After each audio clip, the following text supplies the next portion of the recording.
Alors salut, aujourd'hui on est dans un toilette dans lequel je vais venir installer un mitigeur. J'ai déjà installé le toilette, mais ça je ferai une autre vidéo pour vous expliquer comment on fait ou comment je fais. Moi ce que j'ai fait dans ce toilette pour installer le mitigeur, je suis parti du réseau d'eau chaude et du réseau d'eau froide. J'ai enlevé la petite plaque en bois et ici on va se rapprocher. J'ai mis deux vannes sur le réseau d'eau froide, une vanne sur le réseau d'eau chaude. Alors j'ai un PVR d'eau froide qui va venir ici pour alimenter mon toilette. Et j'ai le deuxième eau froide et l'eau chaude, celle qui est au fond. Les deux vont arriver par ici, comme ici.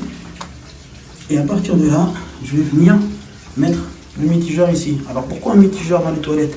C'est parce que c'est pour se laver. Le truc c'est qu'en hiver, il vaut mieux se laver avec de l'eau tiède ou avec de l'eau chaude plutôt que de l'eau froide. Parce que si j'avais fait qu'une arrivée d'eau froide, comme dans la plupart des logements, ça fait un petit peu froid.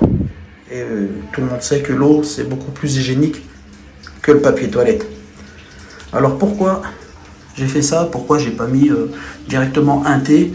C'est parce que moi je préfère mettre des vannes de sécurité un peu partout. Comme ça, si j'ai une fuite sur mon toilette ou sur mon mitigeur, et mon client, lui, il a juste à venir ici. Je lui expliquer comment enlever la petite plaque, la petite porte, c'est vite fait.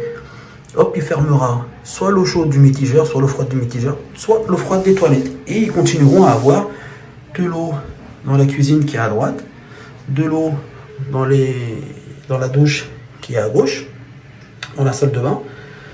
Et après, on aura tout le temps de venir et de réparer la fuite sans que l'eau soit coupée. On va s'atteler au boulot.